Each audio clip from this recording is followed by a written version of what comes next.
This recording is protected by copyright. No part may be reproduced without the prior permission of the University of South Australia.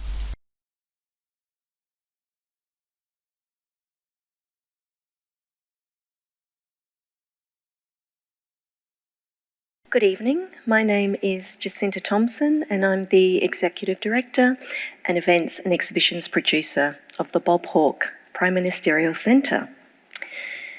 It is my pleasure to welcome you all to the Hawke Centre and the University of South Australia.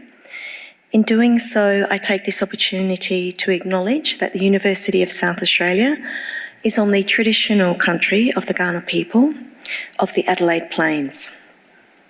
We recognise and respect their cultural heritage, beliefs and relationship with the land, and we acknowledge that they are of continuing importance to the Kaurna people living today. Tonight we hear from the UniSA Visiting Research Fellow, Dr Debra Dank, as she discusses her book, We Come With This Place, and a very warm welcome to you, Debra. The Hawke Centre, together with UniSA Creative, are pleased to be co-presenting tonight's event, and I would like to thank Professor Craig Batty, Executive Dean, UniSA Creative, and his team, I think there's a few here tonight, for their support in making tonight's event possible. I would also like to acknowledge Professor Marnie Hughes-Warrington, AO, Deputy Vice-Chancellor, Research and Enterprise, UniSA, for her support of the Visiting Research Fellow program and for joining us tonight. Thank you. Dr Debra Dank is a proud Gudanji Wakaja woman hailing from the Barkly Tablelands in the Northern Territory. With almost 4 decades of experience in education, Debra has held various roles across primary, secondary and tertiary levels. Debra's professional interests centre around the practice of narrative in Aboriginal communities. Her book, We Come With This Place, has garnered widespread acclaim and recognition, most recently being awarded the New South Wales Premier's Literary Award across, not 1, but 4 categories. The Douglas Stewart Prize for Non-Fiction, the UTS Glenda Adams Award for New Writing, the Indigenous Writers Prize, and Book of the Year. So, congratulations.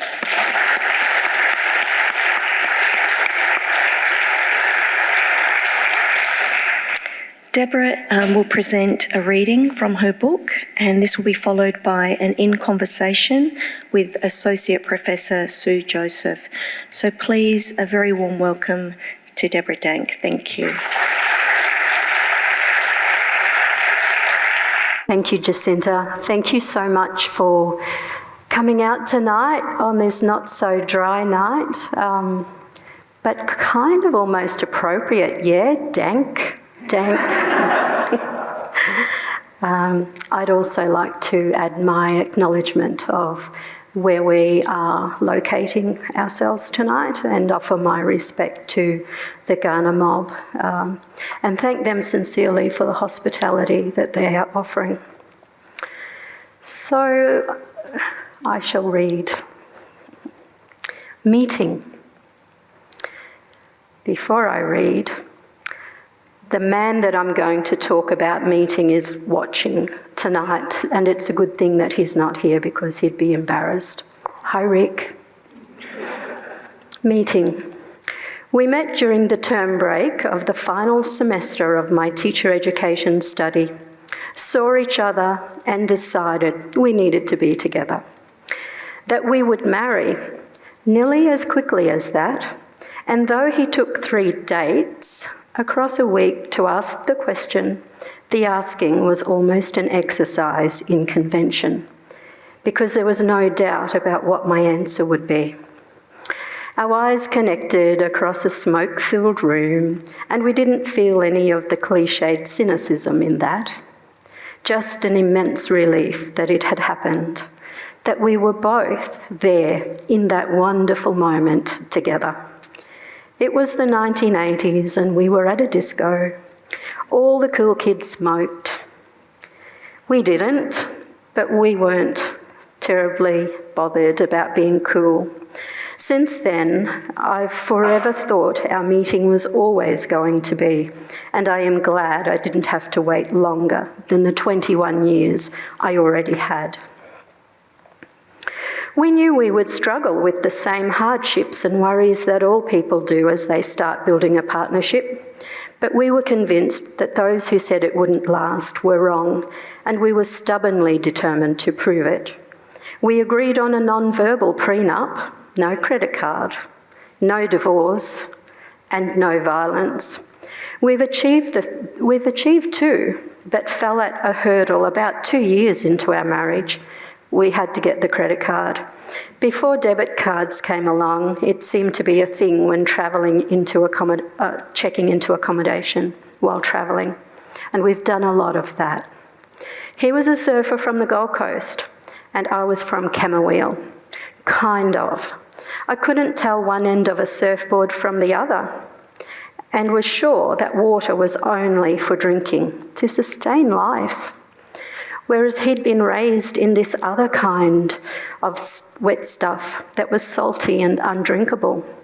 He was barely able to tell one end of a horse from the other, and when I had been 3, my dad put me on a racehorse that he was going to ride, and my dad told me, "Have a look at how far it is from the ground, so make sure you hang on and make sure you don't fall." From the time I was 7, I helped Dad break in my own horses. He was a white fella, this man who caught my eye, a Mundaji, and I was a black woman, a Naranja. I took him home to meet my parents and told him how important it was that he didn't say anything about our plans. We'd known each other about 2 weeks at that stage, and my dad would have hit things, lots of things, if he knew that we'd already planned to marry, and Mum would have had a crying jag.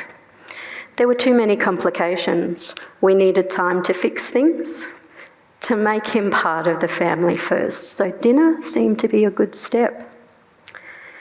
Now, when I was growing up, I saw a movie, a classic, that starred Sidney Poitier, and it was called Guess Who's Coming for Dinner. It was about a white woman introducing her black partner to her family. The 2005 remake of that movie plays with the storyline and has a black woman introducing her white partner to her family. And the scene where they had dinner with her parents was almost word for word what dinner was like at our home that night. And I can tell you, Bernie Mac made a good job of playing my dad. My dad spent dinner sending long, silent looks across the dinner table that caused the roast beef to cool faster than that pumped-up portable air conditioner that was watching from the corner of the dining room. My future husband struggled to be comfortable, but the poor man developed a nervous twitch. And truly, I don't know how he didn't realise that stabbing the fruit in the bowl in the middle of the table was not the best way to become part of the family. Neither could he read the silences. Rick tried to fill the gaps with conversation. My parents and I sat in confusion at his lack of contemplation. At the end of the night, my toes were sore. And though Rick's ankle was fine after several days, I was worried at the number of times I'd had to kick it to signal to him to nod and not shake his head, or vice versa. Staying focused on the conversation and kicking Rick at just the right time to make him respond appropriately took much of the pleasure out of eating Mum's dinner. And later, when he'd left and my parents and I were reflecting on our first experience of hosting a stranger to dinner, I was asked to explain why Rick had spent the entire night stabbing the fruit. Mum lamented the cost of the fruit, that the apples were already yellowing, and that the bananas were ruined. It's almost mashed. She wondered why his mother had not taught him how to be a good guest. And my dad asked if Rick was a wasteful kind of person, since he had destroyed the fruit so casually. I told Dad that it was his fault that he had caused the problem. If Dad had been more talkative, I told him, then the fruit would have survived because Rick wouldn't have been trying to be occupied with conversation. But I wasn't sure if that was the solution or perhaps even another issue altogether. Mum's worry was mostly surface. She'd been charmed that Rick arrived at the door with flowers for her. Dad wasn't impressed with the roses, and at the end of the night as we sat, he asked, "You know he's a Murndji, Bob?" And just to be sure, he repeated again, "You know that he's a white fella, Bob?" Rick was and is a dream I hadn't ever imagined possible. And unlike Conrad, in his heart of darkness, claiming we live as we dream, alone, my plan was not to ever dream alone. I come from a culture that was never, ever existed in the story of individuals. I intended that our lives would continue joyfully, with no darkness in our hearts. So I looked at my dad, grinned, and pretended great shock. "Oh no, is he?" I laughed, and Dad's mouth crinkled at the side of his face in an attempt to hold in his grin before he turned away, scratching and shaking his head.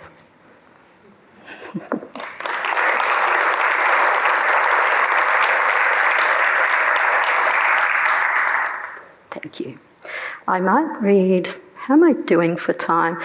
I'm a school teacher, and so I often imagine that I am exactly right with timing. I'm going to read a little tiny bit more. That is from one of my daughters.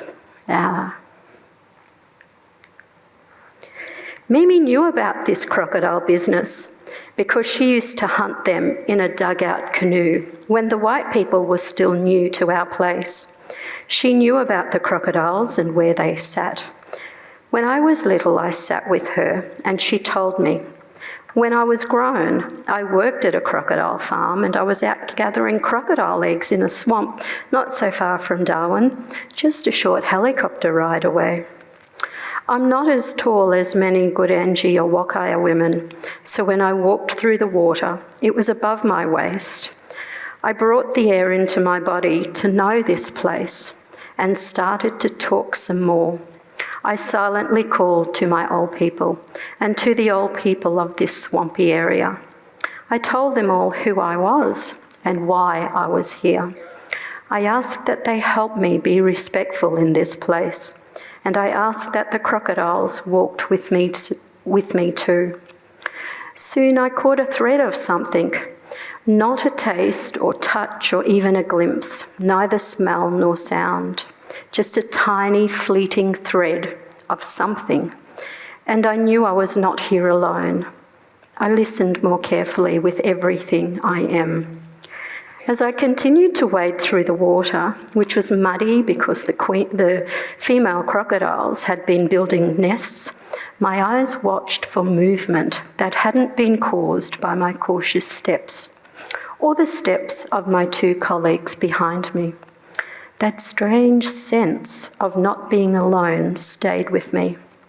I talked again to this place and its old people, telling them that I was coming here to get some crocodile eggs for these Murndjis where I work. Again, I told them who I was and where my country is, where I am from, and I asked that they help me walk through this country today, that I mean no harm. Nearly laughing at the thought of not being alone, because of course I wasn't, I concentrated on where I was. Looking around, I noticed the big trees that looked like the ones at Gudanji, but I was in this swamp near Kakadu, to the east of Darwin, wading through deep water renowned for its big, angry mama crocodiles. Into my head came a voice that is often with me. My Mimi told me, "Oi, be quiet, listen. Think about where you're walking. You don't know this country. Listen properly. Did you see that little bit of paper bark over near the water? It's okay, just splash from that twig. Watch those birds over there though, up high, see? They can see good way. Hang on to that oar now, my girl." Lifting the boat oar off my shoulder, I adjusted my hold. The water was muddy, but not enough to make the oar handle slippery. Something to be glad about. In my mind, I ran through imagining how the oar would feel should I need to swing it. Carefully, I measured its weight, and again, I adjusted my hold. There was a naturalness now about the grip that I had on this heavy piece of shaped wood. It felt comfortable. I imagined it becoming an extension of my arm. Lift the weight and flick. Nalanga, because Gudanji have used spear throwers for a very long time, and I continued to wade. I thought about the two others behind me, and I was grateful that they maintained a good distance. John had warned Dave to stay about 3 but not 5 paces. It was all about the balance.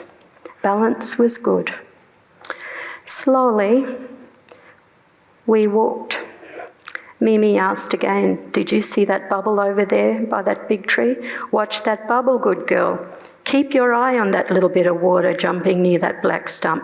See them birds now? They're starting to feel no good." Slowly, our wading took us further from the helicopter drop-off point toward the mound of decomposing leaves and tree debris. "Did you smell that?" I asked the two behind me. "Yeah, it's all pretty rotten," came Dave's reply. But I felt the nod from John. That was accompanied with his low, Mimi warned me, "Don't step that way. Just wait first. Watch now. Hold that stick good way. You'll see that ripple now. It's coming, 'cause that smell is there in your nose. Smell it? Stay still now, good girl. Don't put your foot that way." And I stood waiting for the ripple. The two behind me waited too. "What's wrong?" asked John. "You okay?" I liked John. He said he trusted me and my decisions.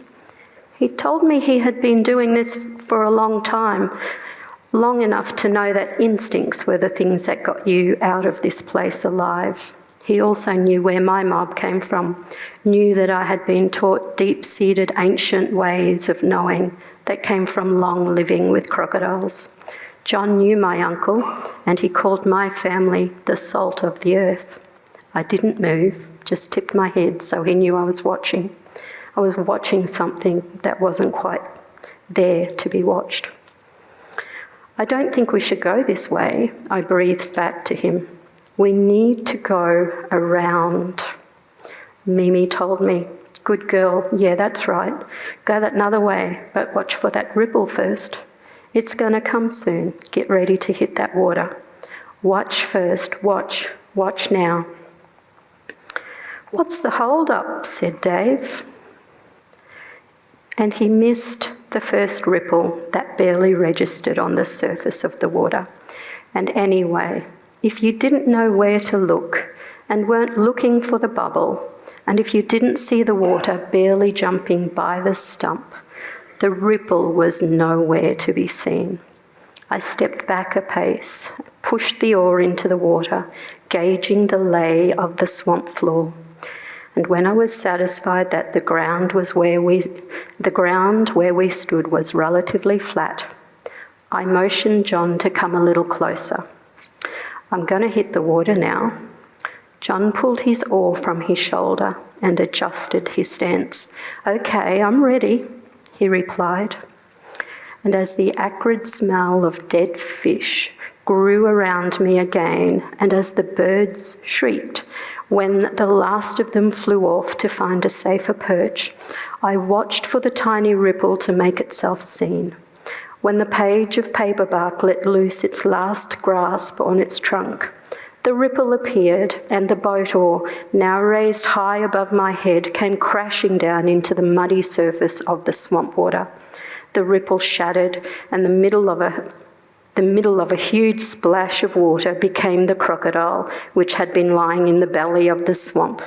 It launched itself in a crashing explosion of water that caused the birds to turn sharply in their flight, and the water heaved as the crocodile sank back into the depths of the swamp with the crushed remains of a splintered boat oar clamped in its mighty jaws. The trail of muddy water left a dark, wavy streak as the crocodile swam away from us, where we stood in various degrees of astonishment. Mimi said, "Wait for it first now. Let it sit down again quiet. Watch that water. Walk soft now, my girl. Now go."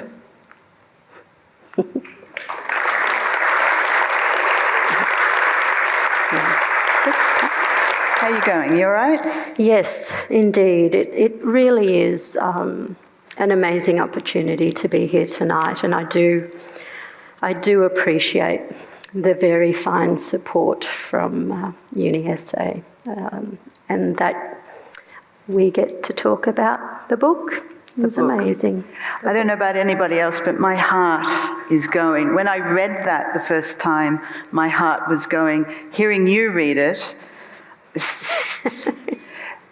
Raya is... Hi, Raya. Raya is Deb's second daughter, her second eldest, did this beautiful cover. She's an extraordinary artist. She's also the crocodile hunter. She's about that big. She's a tiny little thing, isn't she? Sorry, Raya, you're substantial.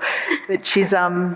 When I met her, I couldn't believe that was her chapter. I just could not believe it. Yeah. But she had her Mimi, so... She had her Mimi, and, the privilege that my kids have had. Mimi. Yeah. Okay, so let's talk about the book. Yes. Okay. There's a line in a book I read recently, The Heart is a Star by Megan Rogers. The line says, "Art is just taking something ordinary and changing the way people see it to get a reaction." It struck me when I read that line in that book that your book, We Come With This Place, is actually the obverse of that. You take something extraordinary, crafted without hubris or deception, and for those of us who have read it, it's changed the way people see, for me anyway, Australia's First Nations and country. And people have reacted. I'll just list this for you. One of 6 texts chosen in 2022 for the Prime Minister's summer reading, shortlisted for the 2023 Stellar Award, and taking out a record 4 awards at the 2023 New South Wales Premier's Literary Awards, as Jacinta told us. It's now shortlisted for the Australian Literature Society's Gold Medal. It's an extraordinary... So yeah, first of all, congratulations. Now, for transparency, I just want to explain that I first read this text in a dissertation form. Deb did her PhD at Deakin with the extraordinary supervisor, Associate Professor Antonia Pont, and I was chosen to examine it. So it lands in my inbox, and I sat down and I thought, I'll read a bit now and then I'll get back to it. I could not stop reading. I couldn't speak when I finished reading it. And when I finally got my voice back, and I'm talking about the scholarly component as well as the creative, when I got my voice back, I couldn't stop talking about this book to anybody who'd listen. I mean, colleagues here, far and wide, friends, family, I was banging on about it all the time. It's literally in the top 1% of any dissertation I have ever examined. It felt life-changing to me. Thank you. Thank you. Yeah, and we've sort of been talking since, so no, thank you. Yeah.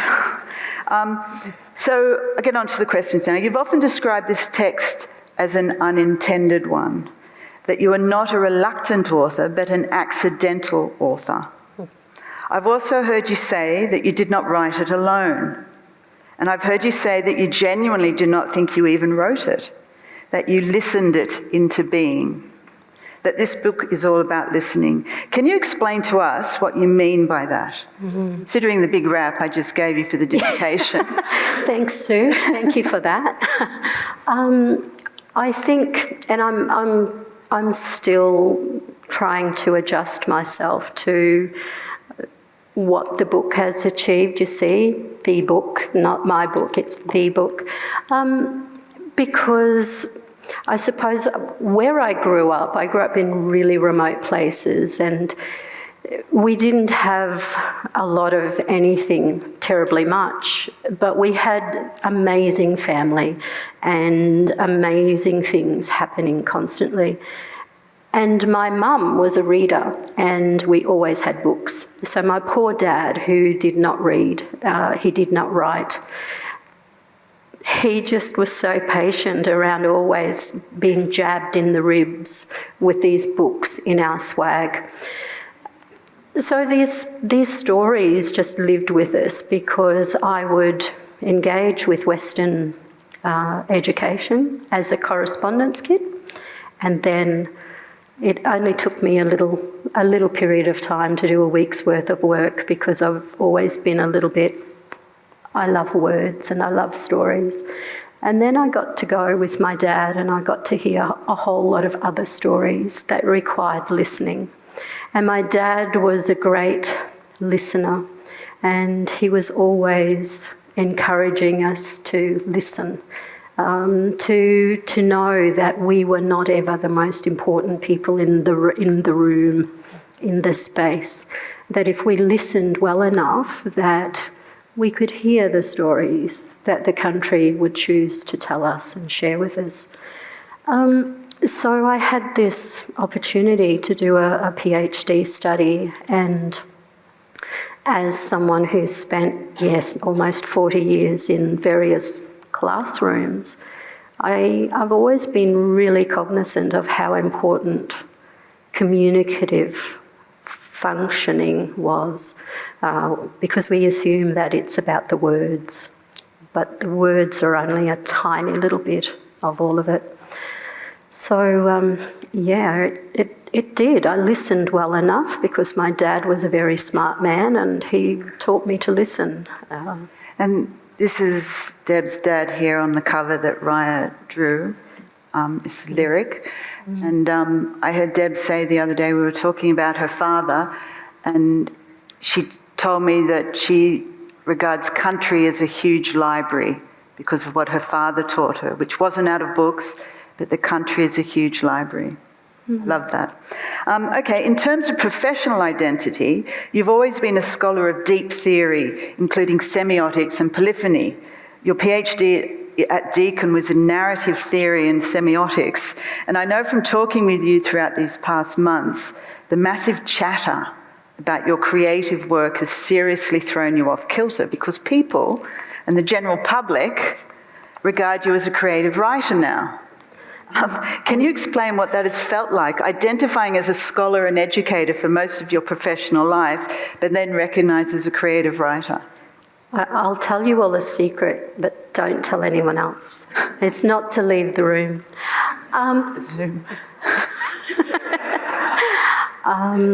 I've always been a bit of a snob, a literary snob, and it's my mother's fault. My mother always provided the English children's literature. And then I kind of evolved into other things. And I'm an introvert, a genuine introvert. I'm not shy, but I am an introvert. So, of course, books are always some of my best mates.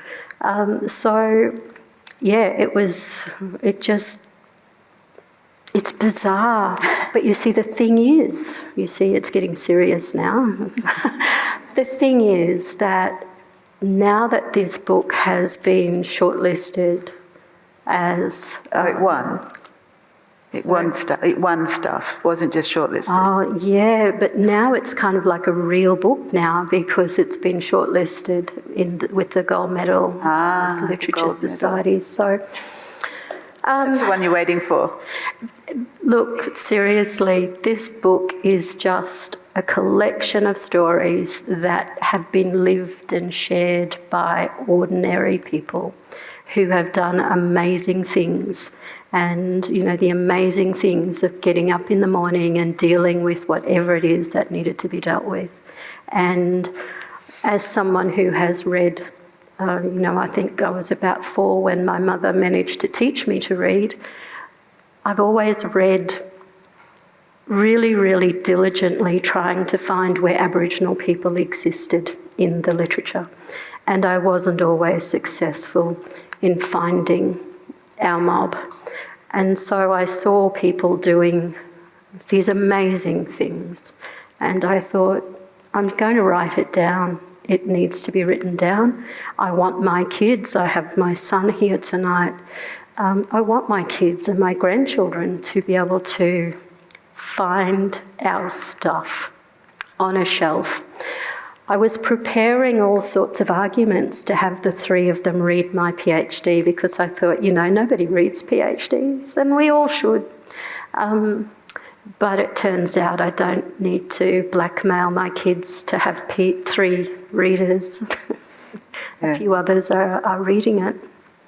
Okay, well, getting back to the book, it's impossible to slot it into a slick, marketable genre. It's neither memoir nor autobiography. Understanding First Nations storytelling as little as most non-Indigenous do, one of the things I have read is about its collective nature. I feel this is a deeply personal story performing as a collective narrative.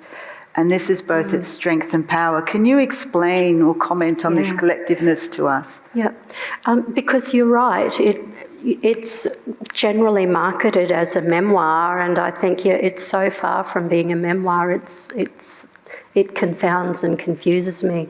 But as a document that is representative of a collective narrative, it represents not just me. I'm probably the least important person in that, but it reflects the history around Gudanji Country. It reflects the history around Wakaja Country, and all of those narratives are possible because of that ongoing connection to country and the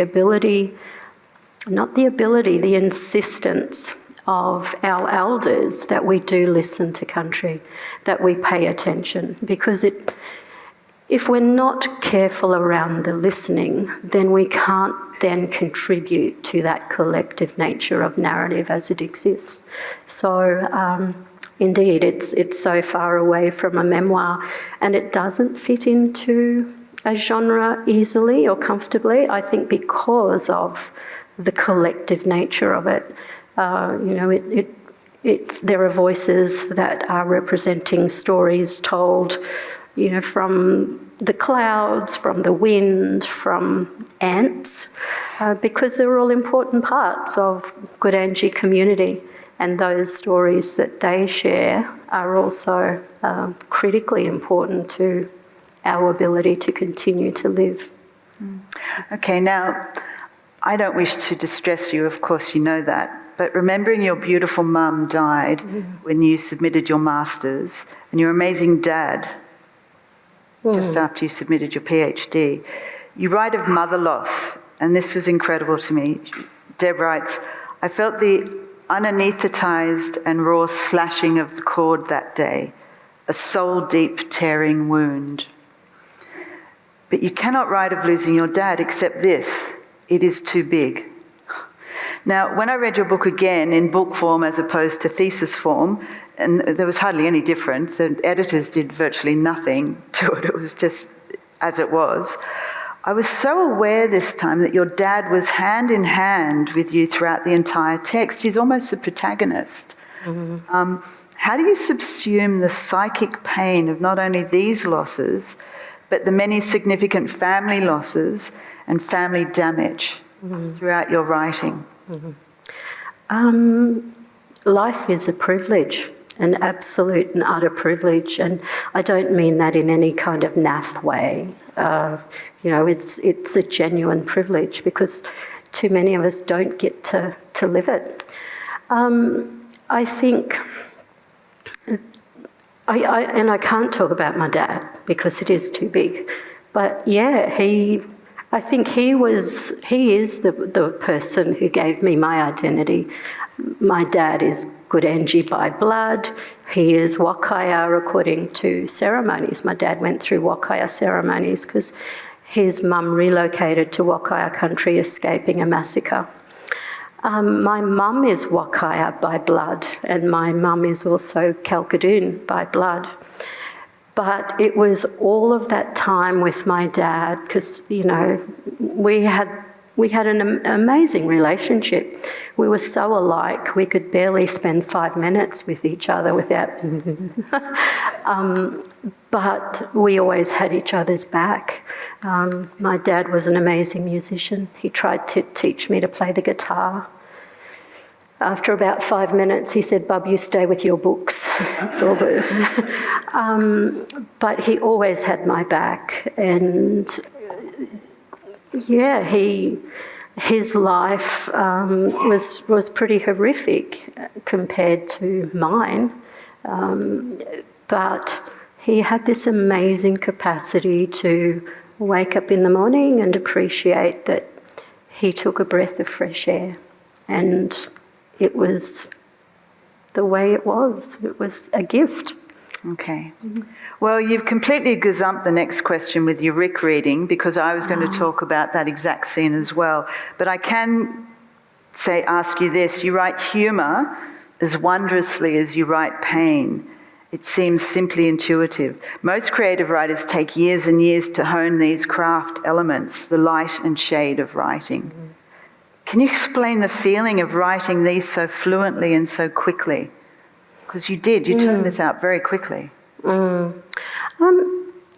think with the passing, with the death of my mother, and then my dad being as ill as he was, I think there was certainly a sense of urgency. But I also think because I had no sense of producing a book or what was to become a book, there was a certain kind of freedom, I think, in that because there was no sense of following the recipe. We were in a workshop a couple of days ago and I was just kind of, Googling. No, I was on Pinterest because, it's a thing. And my kids are trying to get me to learn a little bit about social media, but that just challenges me so much. There was a list. One of the lists was this recipe that I've used when I've taught children in primary school how to write, stage 1, stage 2. And then there was a list from Stephen King, and he said things like, just write, just go for it. Live it, feel it, all of those sorts of things. And I think I've lived it and I've felt it. So it's just time to put pen to paper. Time to put pen to paper. And did you do it on a laptop or pen to paper? No. I do a lot of thinking and then I just sit. At this stage, I really need to point out that Rick and Carl were really big participants. My son sat on the floor and was so patient when I'd say things to him like, do you think is that the way that happened? And what do you reckon that really means? And he sat and he sat and he sat. So thank you, my darling. Okay, technically, talk to us about the memory needed to re-narrate this story. There's a 60,000-year history of habitation and culture and a 13,000-year history of oral storytelling within the First Nations. Is that what is at play here? Mm-hmm. And does fiction play any tiny part anywhere within this text? Oh, wow. I think that connection with country, because we say it so quickly and so easily and so casually, connection to country. It just encompasses so much, and we leave so much unarticulated. I think the connection to country includes all of these ways of relating that are passed down from the elders, that are also passed down in these currently, relatively unarticulated ways that Aboriginal people utilise that communicative form rather than vocabulary. So through the longevity of country, we know that, at Gudanji, we know what happened to cause the rock, what is that called? Cliff. Escarpment. Yep, rock escarpment to wear away, because those are the stories that we sit and we listen and we learn from, because there's so much learning in such simple, seemingly simple stories. And because of the way we hear them and where we hear them and with whom we hear them, that learning is able to be unpacked. Okay, so some of your childhood memories are visceral. I'm thinking particularly here about your trip with Bimbo and fish he catches on this plain that's got no water. You got to read it. In the middle of basically a visually waterless space, he catches fish for you. And then the 15-year-old you knocking your old man down to the ground. Talk us through this vivid memory, not that specific memory, but the remembering. Was the isolation of your childhood a factor in remembering? I think the isolation of my childhood, which did span isolated places, but then I didn't feel isolated in town, but I certainly had a real sense of I think I wasn't terribly willing to participate. I've always been really, really private. But always really comfortable with my own company. And, it's the way a lot of Gudanji Malbar, it's the way how a lot of Wakaja Malbar, because we come from these really big places where we have to be quiet, because if we don't, we scare off the food, and that's not a good thing.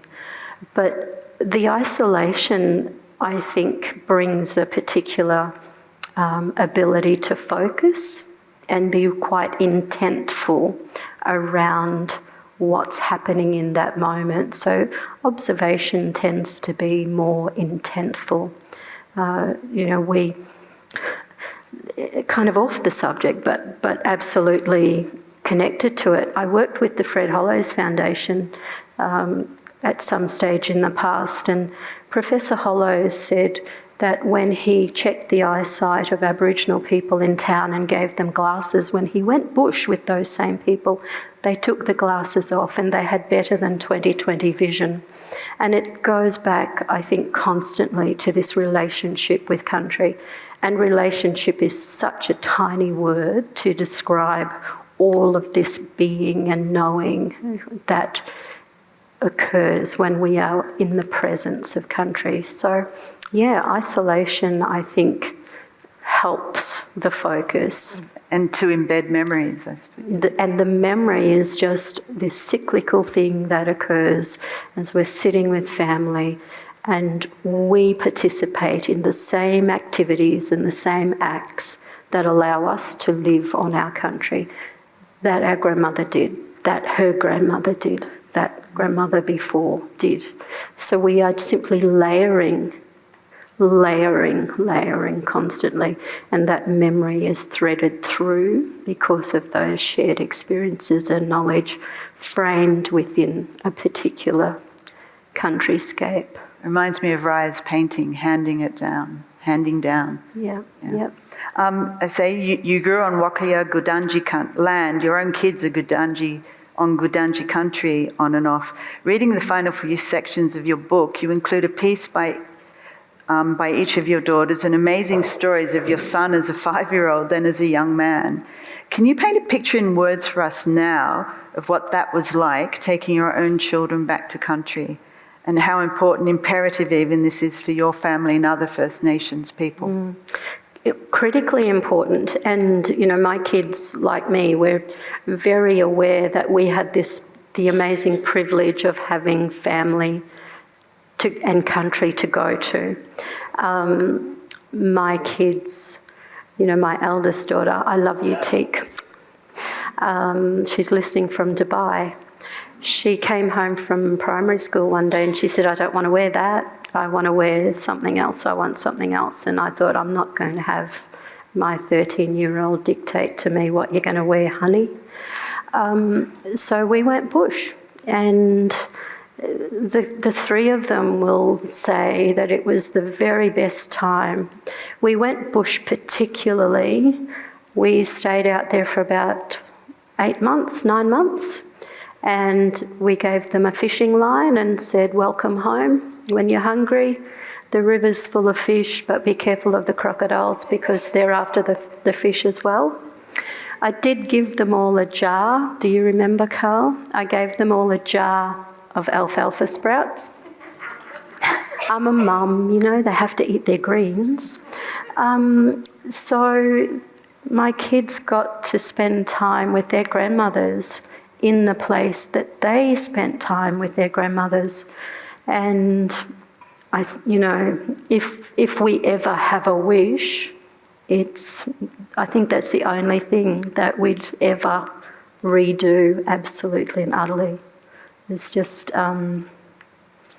they came away different people. They came away Gudanji people. Yeah, okay. Good. Amazing for us to know here that you spoke only your own language in a form of Creole until you were 10 years old, so no real English. You could read English really well, but couldn't actually pronounce it.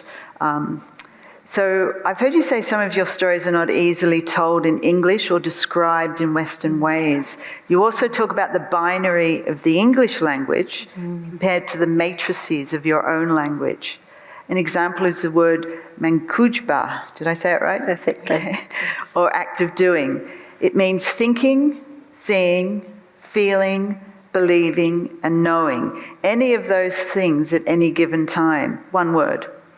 I figure you're talking about sensory ways, but can you explain what you mean by this comparison, the binary versus the matrices? I actually know now because she explained it in a workshop on Monday. But can you explain it to everyone here? Yep, sure. So Western language theorists talk about English as a binary language. So we can't know what good is without saying good is good because it is not bad. So it has this binary opposite. So we define one side of the binary according to its opposite. Aboriginal languages don't work like that. As Sue said, one word, 5 different possibilities. And as I said, we kind of assume that it's about the words, but there's a cognitive process, semiotics, around how we make sense and how we choose to select the word that we select. So when I'm in classrooms and I see Aboriginal children really struggling, it's often because this cognitive process is still something that is embedded in the DNA. It's something that is still happening within our families when we sit and talk. But we've now been required to use a language that exists in binary. And so for our kids, the unpacking, because teachers will often say, oh, you've got to give the Aboriginal kids a little bit of think time. I've been told that as an educator for 40 years. But nobody tells us about think time. What is the think time? Why do we have to have this think time? And it's not just the translation, but it's this cognitive transference that's occurring. And we see people who are speaking Aboriginal languages and who have very little competence in standard Australian English, my dad, and they get labelled as illiterate. And this amazingly complex linguistic process that's occurring is ignored. We're actually running out of time. I'm going to jump through some questions. I've got one last question that's got a slide to go with it, and it's about what's happening to Deb's country at the moment, Deborah and her family's country at the moment. They're fracking. On the 3rd of May, the legislation was passed and they've started fracking. There are 2 wells that have been dropped. Now, if you see that Guardian link at the top, that was a fantastic story that came out 2 days ago. Please read it. And the second link is Gudanji Country, which is a site that's getting built on. We're hoping for a petition one day. We have to do something. Fracking has been banned in Victoria and Tasmania. Yet here, in the most pristine parts of the country, they're digging down through the artesian aquifers, to the artesian well, through the aquifers to the artesian well, and it's devastating. It's devastating because it's water. It's going to impact the water security of our entire country. Western science does not yet understand the relationality of that water that we're sitting on. We don't have the time to wait, because once it is fracked, we can't undo that. And when we turn the tap on in Adelaide in a couple of years' time, and the water that comes out is not drinkable, it's way too late. The impacts of climate change and all of that is already impacting the poorest communities in Australia, the most marginalised communities in Australia, the sickest communities in Australia, and the most silenced communities in Australia, because people around the Beetaloo have been talking for the last 4 or 5 years, trying desperately to get help to stop this, but we don't often have the platform. So please read, and please write to your ministers, and please do anything you can for Deb's country, Deb and her family's country. It's crucially important at this time. I just want to thank you for your book. I want to thank you for you. I want to thank you for knowing you and your friendship, and thank you everyone here for having us here tonight. Thank you all for coming. I truly, truly appreciate it. Thank you.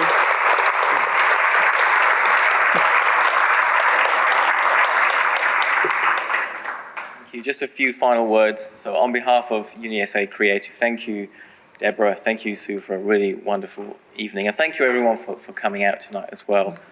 Deborah, it's been a pleasure having you with us in UniSA Creative this past few weeks. You've got another week to go, a week and a day, in fact. Looking forward to your keynote tomorrow for our research event. And it feels real. Okay. Yeah. Yes. Forgot about that. Really, going back to Sue's question about being a creative writer, it feels really pertinent, poignant, resonant, real that you're actually with UniSA Creative, whether or not you specifically use that word. But UniSA Creative is all about, as creative practitioners, it's about ideas, imagination, senses, feelings, different ways of knowing the world through art, design, music, all forms of creative practice. It feels really fitting that you're with us, and we look forward to working with you more tomorrow, next week, and beyond as well. Thank you for coming to us. Thank you. Just one more thank you. One more thank you that has 2 thank yous within one thank you. Thank you again to Professor Marnie Hughes-Warrington, who's our Deputy Vice-Chancellor of Research and Enterprise, for launching the Visiting Research Fellow Scheme, which has brought Deb to us this month here in Adelaide. And thanks to everyone who supports that program. And thank you to Helen and David Bunton, who are here tonight, for your support for that program as well. And thanks, Jacinta, for, as ever, for hosting amazing events here at the Hawke Centre. Thank you, everybody. Thank you.